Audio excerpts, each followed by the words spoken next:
We have new life in the Mama Natural household, and little Miss Paloma is setting boundaries. It's episode 13 of In Real Life.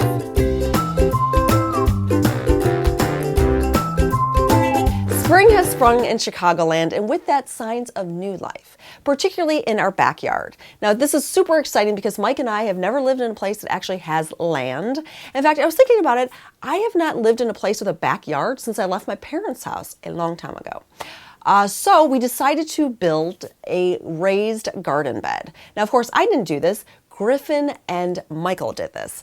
So they went to Home Depot, they got all this wood, they got over 1,000 pounds of organic soil, and they built this thing in the sunniest part of our yard. And then we picked out all these organic, non-GMO seeds. So we're gonna be growing basil and cilantro, cucumbers, tomatoes, peppers, zucchini, kale, lettuces, all different sorts of stuff. So we planted our seeds, we've been watering them, and of course the sunshine's been doing her thing. But I have to be honest, I was a little bit skeptical that anything was actually going to grow because I have a gardening wound. You see, my neighbor had this most gorgeous garden when I was growing up, and I admired it so, and she was so sweet that she gave me a little corner of it, and she said, you can plant whatever you want here. So I got some really pretty seeds, I planted them, I watered, I made sure there's no weeds, and day after day I just waited for something to grow, and nothing ever did. Nada. So I always felt you have to have some kind of superpower or something to make a seed grow. I thought you'd have to have some kind of special technique or knew something or have some expertise that I just didn't have. So I have to say, when I saw these little green shoots coming through our soil, I was just like joy overflowing. Right now as we speak, a dear friend of mine is having a baby boy. And it's so exciting because literally she tried for almost a decade to get pregnant. Her and her husband tried just about everything. And so today is just a very joyful day for many of us. And it just reminds me there's a lot of parallels to planting that seed in the garden, right? We put it in the earth, we cover it, and we just wait.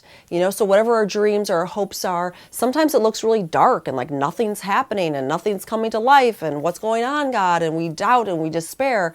And sometimes, like the case when I was a little kid, something doesn't come to fruition. But other times it does, you know, and this is really an example of perseverance, of faith, of hope, of never giving up. And I really believe that God is always faithful. It might not look the way we think it should look, or it might not come in the timing that we think it should come in, but that He is good and He is true to His word. Yummy. Okay, can we say produce, especially fruits? Look at all that. Lemons, limes, oranges, apples, bananas. I'm actually working on a recipe for a key lime pie smoothie, so that's why this is in there. We got some mangoes, broccoli slaw, peppers, zucchini, celery. I'm really excited because we got some more sweet potatoes. I love making sweet potato fries, and it's been a while since I've done that. Got a whole bunch of quinoa there because I'm working on a recipe for a quinoa crusted pizza. So that will be up on the blog soon. I also love the cards at Trader Joe's. Have you ever checked them out? They're super nice, really great quality, thick paper, and they're only 99 cents. So be sure to check that out. We got some organic coffee from Michael. I got a bunch of nuts, particularly macadamia nuts, because this is going to be in that key lime pie smoothie recipe. Some bread, some cheese, and that's about it. Growing your own vegetables is a great way to save money on produce, but we have a whole bunch of other ideas and tips and tricks in our post this week on how to save money on produce. So I have a link in the video description below. Be sure to check it out. Also, I want to give a shout out to Emily. She has an Etsy shop called Estini's Flame, and she makes the most beautiful amber necklaces and hazelwood necklaces. Now, of course, amber is great for teething babies, but there's also lots of other uses. Kids have sleeping issues, eczema, behavioral issues. I mean, these stones have therapeutic qualities. So she made Paloma and I beautiful amber necklaces. Aren't these darling? And then for Griffin, she made a hazelwood necklace because those are specifically good for eczema conditions. And then she made Papa Natural a cute bracelet. Thank you so much, Emily, and I'll have a link to her Etsy shop in the video description below. Nobody puts baby in the corner. Do you remember that line from Dirty Dancing? Well, in our household, it is nobody puts baby on the activity mat. Seriously, for some reason, little Miss Paloma just will not go down there anymore. Every time I try to put her down, she fusses almost instantaneously.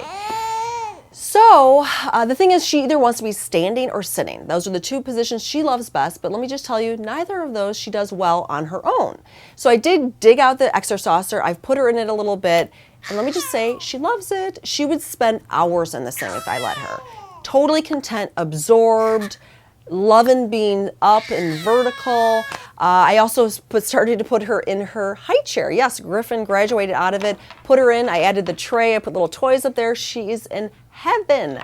But I'm a little bit conflicted about it because she's still not sitting up well on her own, and she certainly isn't standing on her own. I don't want to be putting her in these positions that could be potentially harmful for her body. In my mind, the best place for her is either me holding her, wearing her, or having her on the ground. But then again, no one puts baby on the activity mat.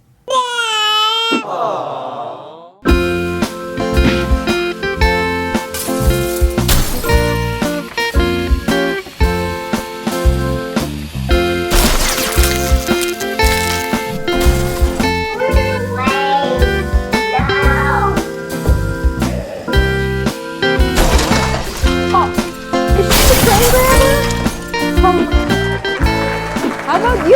Are you growing anything this year? What's in your garden? Share with me in the comments below, and thanks as always for tuning in.